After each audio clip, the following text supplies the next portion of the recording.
মৰ্মান্তিক একে ভয়ংকৰ যি হত্যাকাণ্ড সেই হত্যাকাণ্ডৰ উত্তৰ বিচাৰি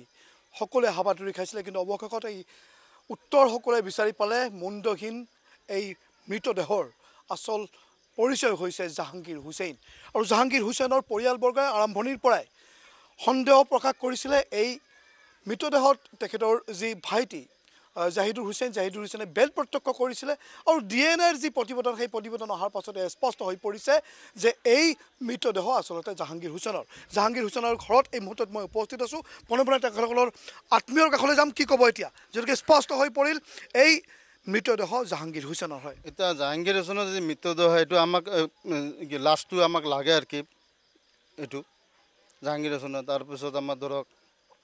পৰিয়ালটোৰ যিটো কিবা এটা ধৰক কি কৰিব দিব লাগে আৰু কি আমাক জাহাংগীৰ হুছেইনৰ মৃত্যুটো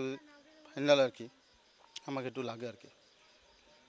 চাওক আৰু এটা কথা সুনীল গগৈৰ যিজন পত্নী সুনীল গগৈৰ পত্নী কিন্তু আৰম্ভণিৰ পৰা সমগ্ৰ বিষয়টোক অইনফালে গতি দিয়াৰ চেষ্টা কৰিছিলে এই ক্ষেত্ৰত আপোনালোকৰ কি ভাষ্য এতিয়া সুনীল গগৈৰ পত্নী বা সুনীল গগৈ কোনোবা যিটো আছে তাক এৰেষ্ট কৰিব লাগে আমাক সেইটো আমাক লাগে আৰু কি আমাক সেইটো কি লাগে আৰু কি ন্যায় লাগে আৰু কি আমাক চাওক যদিও এই মুহূৰ্তত ইতিমধ্যে লখিমপুৰৰ আৰক্ষী অধীক্ষকগৰাকীয়ে স্পষ্টকৈ কৈছে বা ভাষ্য দিছে যে ইতিমধ্যে বীমাসমূহৰ যি টকা সেই টকা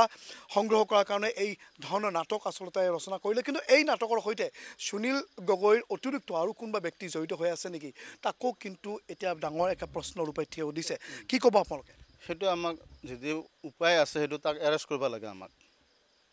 সেইটো আমাক এৰেষ্ট কৰি দিব দেখাব লাগে আৰু কি বোলে না কোনোবাই যদি তাৰ লগত আছে আৰু কি আমাক এইটো এৰেষ্ট কৰি দিব লাগে আৰু আমাৰ কি জাহাংগীৰ হুছেইনৰ আমাৰ ডেড বডিটো আমাক লাগে আৰু কি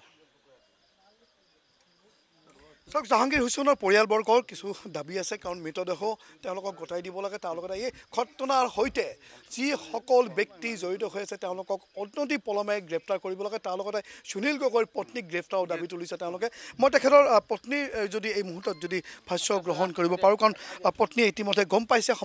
সমগ্ৰ ঘটনা ইতিমধ্যে তেখেতে দাবীও কৰিছে যে এই মৃতদেহ তেখেতৰ কি ক'ব এই মুহূৰ্তত আপুনি কি ক'ব এই মুহূৰ্তত সুনীল গগৈক এৰেষ্ট কৰা লাগে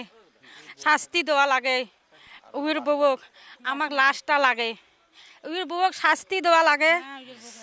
এরেস্ট করা লাগে উইর বউ আমাক লাশটা লাগে সুনীল গগৈ ক'ত আছে বিচাৰক লাগে উৎকি আনো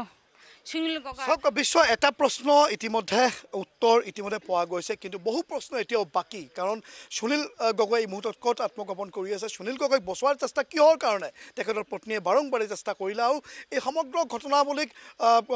দিঠকত ৰূপ দিয়াৰ ক্ষেত্ৰত কোন জড়িত হৈ আছে তাকো লৈ পেলাই কিন্তু বহু প্ৰশ্ন এতিয়াও দিবলৈ বাকী আছে তেওঁলোকৰ পৰিয়ালৰ এটাই দাবী মৃতদেহ ইতিমধ্যে লাভ কৰিছে আৰু সেই মৃতদেহ পৰিয়ালক গতাই দিব লাগে তাৰ লগতে সুনীল গগৈৰ পত্নীক অনতি পলমে গ্ৰেপ্তাৰ কৰিব লাগে আৰু সামগ্ৰিক ঘটনাৰ সৈতে সুনীল গগৈৰ সৈতে আৰু কোনোবা ব্যক্তি জড়িত হৈ আছে নেকি তাৰো সন্ধান ওলাব লাগে আৰু সুনীল গগৈ ক'ত আত্মগোপন কৰি আছে তেখেতৰ বিৰুদ্ধে তীব্ৰতৰ অভিযান গঢ়ি তোলাৰ কাৰণে ইতিমধ্যে কিন্তু পৰিয়ালবৰ্গই দাবী তুলিছে